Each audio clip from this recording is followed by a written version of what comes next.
In studying African history for over a decade, one of the things I've learned is that the mass enslavement of African people had unforeseen consequences.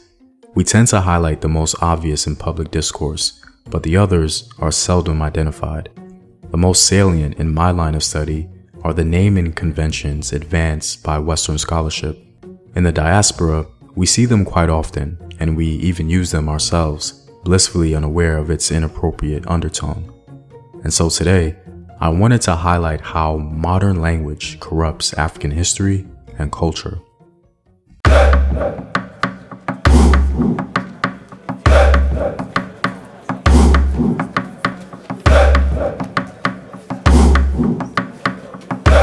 What up, African world? It's Somsim here, and welcome back to another video of African history, culture, and worldview. By supporting this channel on Patreon, you're helping in the creation of these videos and contributing to this content.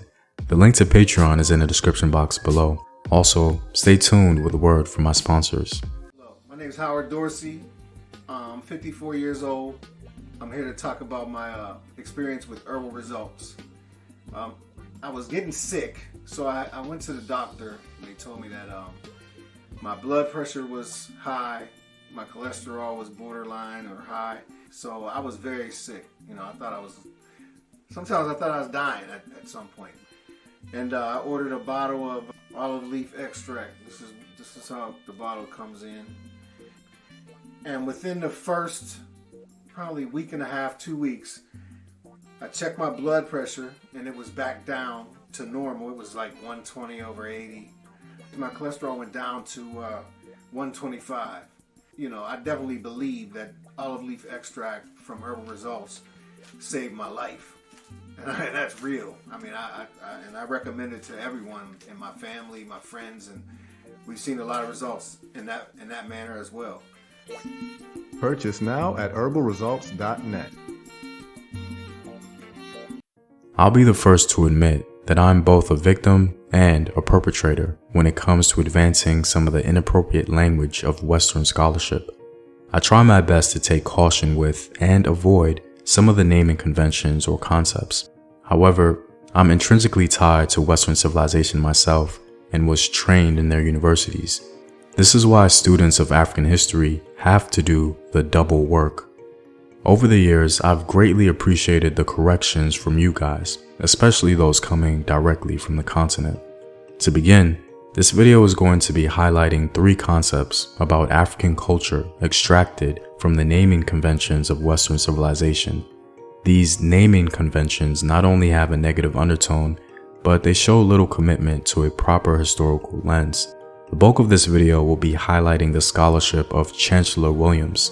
He does a fantastic job at revisiting Western naming conventions, reading in between the lines of history, and distilling the original African concept, culture, or philosophy to the best of his knowledge. He's one of the few scholars who actually spent years traveling and living within the African continent to understand the culture outside of Western filters. Even though this video is opinion-based, I'll try to demonstrate why these Western naming conventions are harmful, using his analysis and some of my own. Let's begin. Honest question. When you guys think of the word primitive, what's the first thing that comes to mind? You might think of ancient cultures in general, but which people group would you associate that with? I'd bet a sizable amount that most people would not associate the word primitive with European or perhaps even Asian cultures. Popular culture and Western scholarship have almost ensured this. I'm not saying that the word primitive has no utility in historical narratives. The issue seems to be what I call selective placement. As mentioned previously, Chancellor Williams summarizes the problem quite well. Among the blacks, democratic institutions evolved and functioned in a socio-economic and political system which Western writers call stateless societies, or societies without chiefs. When these societies were referred to as primitive democracies, the writers are in fact doing the very opposite of what they intended. Far from being just a descriptive term for backward peoples, primitive also means the first, the beginners. Chancellor Williams seems to imply that the use of the language convention primitive is an acknowledgement that Africans were the first, in this case, the first to advance democratic ideas. Aside from his analysis, my take is that the use of the term primitive democracy is selective placement. The reason I say this is because you'd be hard-pressed to find any Western scholar call ancient Greek democracy primitive democracy. We know that ancient Greek democracy and modern democracy, at least in the Western world, has its differences. Thus, if Greek democracy was not the same as modern democracy, and it was deemed to be the first or among the first, then we seem to have all the baseline parameters to call it primitive as well. And so the question becomes, what's the difference between African democracy and Greek democracy? Western scholars clearly identified a democratic model in Africa. The only reason why the African one is called primitive and the Greek one is not is because of racial bias. This is the function of selective placement as it relates to African culture, to rob it of its complexity and equal status. Chancellor Williams points out another harmful naming convention when it comes to traditional African religion. I've discussed this in a previous video, how Western scholarship also robs African religion of its complexity. Subtle naming conventions are their principal weapon of choice. Yet again, Chancellor Williams puts it best. The blacks' conception of God was on a scale too grand to be acceptable to Western minds.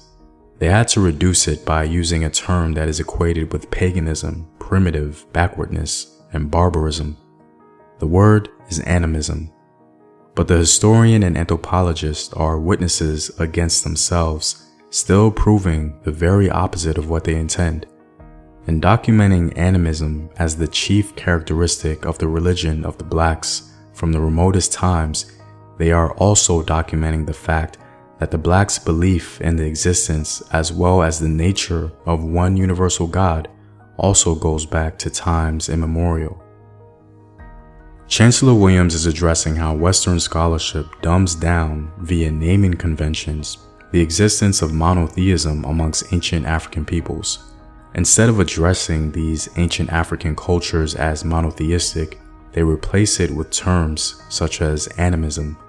According to Chancellor Williams, animism in the African context is the belief that the spirit of the Creator, or God, permeates all of his creations, living and dead. Therefore, advertising one aspect of their monotheistic framework as the principal ideology is harmful and disingenuous.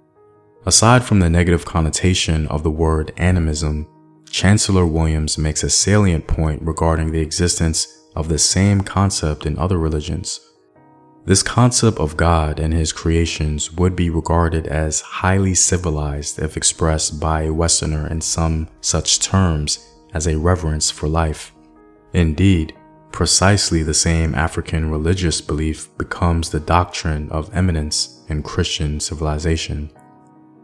Despite the possible diversity behind the theology of eminence within a Christian context, some explanations parallel sharply with so-called animism. Yet again, same concept, different people. Words have meaning, and Western scholarship clearly understands this. These are just a few of the naming or language conventions present in the literature that paint our perspective of African people. Our last example is the so-called Egyptian Book of the Dead. Upon doing the aforementioned double work of an Afro-descended student of history, I learned that it was never called the Book of the Dead, discovering that it can be translated as the Book of Coming Forth by Day, referring to the human spirit safely traveling from the tomb. It completely changed the tone and meaning of it for me personally. This is what I mean when I say that modern language corrupts African culture. Ironically, this same phenomenon can also occur during the process of any invading nation. As the continent of Africa is diverse, any invading African ethnic groups could have corrupted the naming conventions of the local people groups they gained dominion over. However, despite this being a possibility, it's less of a concern because Africans do not own the historical narrative. All in all, a general awareness of these historical obstacles can help us navigate African history and get us as close as possible to a proper historical perspective. Well, I'm all out, guys. If you like these videos and want to help in its continued development, consider supporting the home team on patreon.com. The link is in the description box below. Know thyself, remember your ancestors. Peace.